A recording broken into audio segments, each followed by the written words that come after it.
Hi chums, I'm going to have to be fast here because there's an awful lot of traffic. Remember to put the marigolds outside? Well, that's them there. I'll go across the road after this car comes past. But they've grown up nicely and I'll take a race over here and let you see them. Just check I don't get killed on the way over here.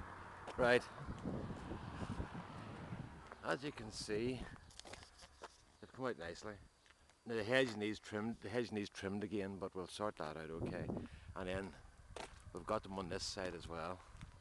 And I must say, for a very, very dry spot, even when it rains here, this doesn't get a lot of water because the hedge soaks everything up. So I'm happy with the way it's turned out. So we'll do it again next year. So, truck coming here. Horsey people away past. So we'll head down the garden here. If you fancy losing your driving license in about 2 weeks, buy one of those things there. It's a BMW 530. Christ, what's it called? A 530 ISE. I don't know what that stands for. But if you drove that thing the way it wants to be driven, you wouldn't have your license 2 weeks. It's a mad thing. It's like getting off a donkey onto a thoroughbred horse. That's my wife's car, and she has managed to keep it between the ditches so far. It's got that override thing on the automatic where you can use it as a manual by just flicking a paddle, like the computer games. But and then the computer then in the car overrides anything you do that's not good. So if you fancy losing your license, buy one of those things. They're crazy.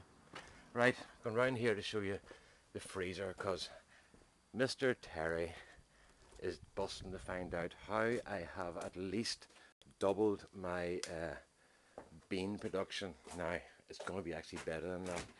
Right, just to show you what I've got. Right, there's a portion of beans, right? And there'd be enough in that. That's a generous portion for 2 people. Last year, at the end of the season, I had 18 of those in the freezer. We're about halfway through the season now, and I've got 42 in the freezer. So I've more than doubled my production so far. So I'll show you how I did that with the beans. But I think I'll just torture Terry for a while longer and show you the rest of the garden. Pumpkins they're growing like really well. I've got that, I think that's mosaic virus on them, but they're getting little pumpkins on them. See like that there, but that's a big max. It's not a super one at all. You know, it's not doing great. Tomatoes are putting out loads and loads of tomatoes. That's Red Alert back there, and that's Roma. These are Gardener's Delights, which have not done well outside at all. But you can see here, lots and lots of tomatoes, but it's getting them ripened is the problem. You know, corn. The corn's very small. It's only about, what, 4 feet tall, maybe 4.5 feet tall. And I can't work out why, because it's normally about 6, maybe 7 feet tall at this stage.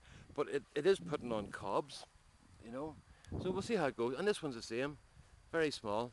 But I don't know, maybe put them in later, kept them too long in the root and things. Okay, garlic. Harvested garlic today. This is a garlic called, I'm going to put this net over my head. This is a garlic called Solent White. Now, that's smaller than what I was expecting.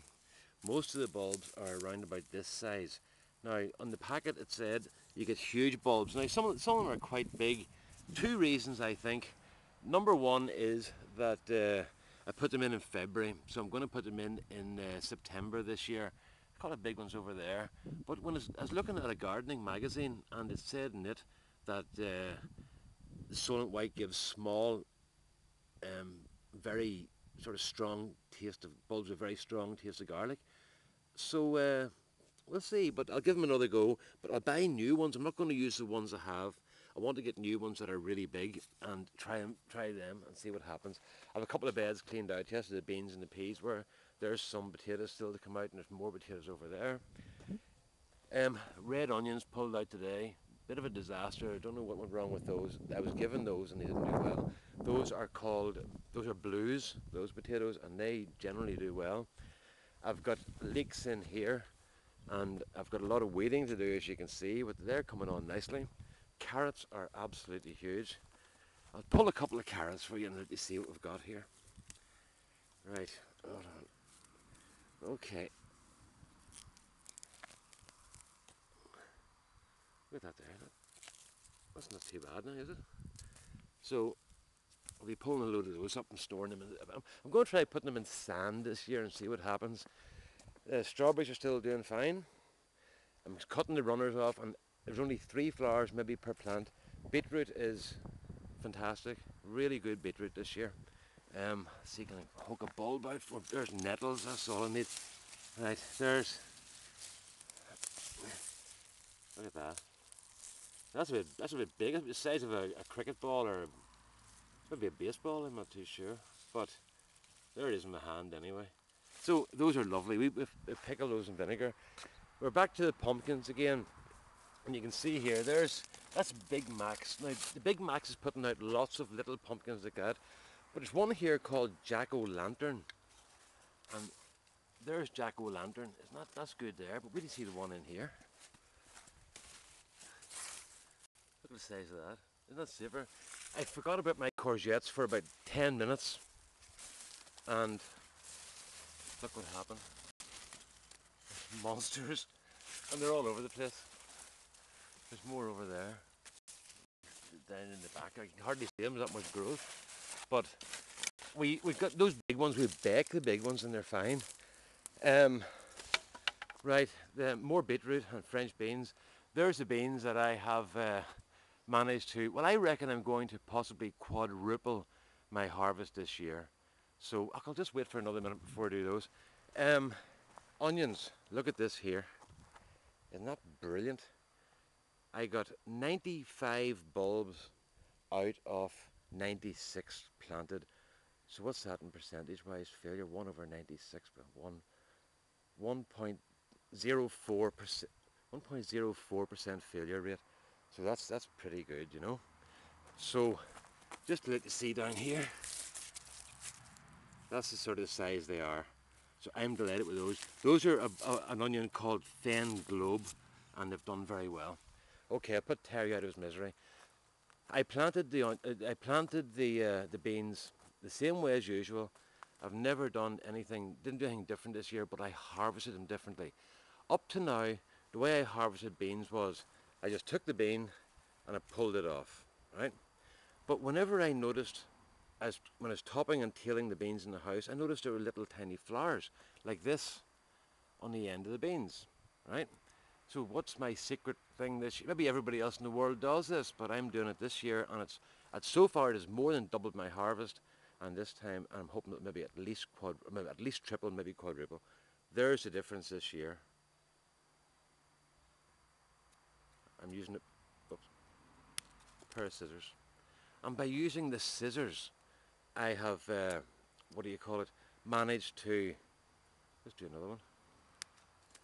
Managed to leave the flowers on, and you only take off the beans that are ripe. You leave the little ones to come, and it has made a huge difference. I never had this before, whereas harvesting beans and I had little ones coming out behind, because I was pulling them off and I was pulling the flower stalks off as well. So maybe everybody else in the world harvests their beans with scissors, but I only started this year, and it has made a huge difference to the crop. So there you are, Terry, a pair of scissors and that's you away. Look at this. I harvested these beans 1 week ago, and look at the length of those. Those were little ones that I left on last week. They were about that size last week, and I put them up to the side for comparison. There's the other ones and the ones above. So they're doing really well, and as I say, take a pair of scissors and they do grand. There's a lovely cabbage there. See that one? Isn't that class? Really nice. That's Greyhound. Okay, where are we at here now? I think you can go over the 10 minutes because we're at 15 now. Right, I'll go into the greenhouse. These tomatoes here, these tomatoes were all covered in blight, and I had to take them out of the greenhouse. I'll explain why when I go inside here. The reason was because all the tomatoes were on this side of the greenhouse. The wind comes from the west here, so the wind blew in and it blew to this side of the greenhouse. So these tomatoes are fine, but the ones on the other side were getting no wind and the air got stagnant.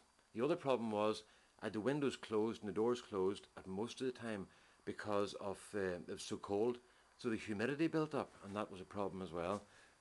Peppers, there's Hungarian hot wax and loads of those. That's cayenne there, red cherry there. The tomatoes here are doing really well. The corn in here, as you can see, is grand. Putting nice big fat cobs on. The cucumbers are still doing their bit, and I've got them going across here as well now, and up there, and there's a couple there. So I'm very pleased with those. They've done well. This bed here, I sowed more lettuces in there, and they're just starting to peep through now. I just broadcast them. Whatever comes up, comes up. It's getting late in the season now. And then finally on the tomatoes, there's a tomato trial, right? This one and this one are the ones that I pruned, and you can see, look at the length. The trusses are absolutely huge. They're really good. I've started taking tomatoes off those. This one here, you can see, and this one here are the ones that I didn't prune. Now I've had to tie them back, and I've cut a couple of little bits of blight off them, but essentially I've left them alone. I haven't done anything to them. There's the best truss out of the two plants, but most of them are like this, maybe 6 or 7 tomatoes in each truss. Lots of growth, very few tomatoes. So as far as I'm concerned, I'm going to prune from now on. These ones here are the ones with the banana skins. Look at that. And that one there had the eggshells. Now the eggshells, no blossom end rot on that, and I can't really see much difference on the banana skins made in this. So I don't think I'll bother doing that again. There's been no essential difference. But the other thing is, I put these in a really, really strong mix. Half farmyard manure, half potting compost with John Innes, and then I added some chicken manure as well to that, and now I'm feeding them. So essentially they're all getting the same food, they're all getting the same start, and when I've been feeding them, I've noticed there hasn't been much of a difference in the plants at all, and that could be because the mixture was so rich to start with. So I might just stop feeding altogether next year and see how it goes. Over here you can see that all the feeding has done here is basically made the plants a bit bigger. These ones, I've had to top these ones off to get the fruit to ripen. But so that's where I am. The tomatoes have done very well, and the ones that have been pruned have done better than the ones that weren't pruned. So I'll be pruning from now on. That's it. These are outside peppers here, and they're doing their bit. Oh, here we have some Hungarian. No, those are Antoni Romaine down there. What is? Can you see them? Shove the camera in here. There you go. Antoni Romaine. Where's the big long yellow ones? There's none there. No, there's none there. So that's where we are. There's some spare leeks that I had, and parsnips. Those are, a friend gave me some parsnips, and it's in theory you cannot transplant parsnips. The only root vegetable you can transplant is beetroot. I transplanted those. I made a big long hole with a dibber. I very gently sort of teased the root into position and covered it up, and there's the boys growing back. So you can transplant things if you're very careful. So there you go, got my lawns cut. I'm very happy, and I'm very disappointed because the sun was absolutely scorching the place 20 minutes ago, and look, all grey cloud. But anyway, I'll be good for Dundrod today. The Ulster Grand Prix is on in Dundrod. If you type in Dundrod, D-U-N-D-R-O-D races, or Ulster Grand Prix, you'll see some of the best road racing in the world. They race here on ordinary country roads, and it's absolutely mental. And for Rossi and the boys, as much as I admire them, they would absolutely crap themselves if they had to race here. So that's where we are. So there you go, folks. I'm going to close now. 14:10. I bet you this doesn't upload or something. But anyway, I'll do it in 2 parts if it doesn't. All the best now. Bye bye.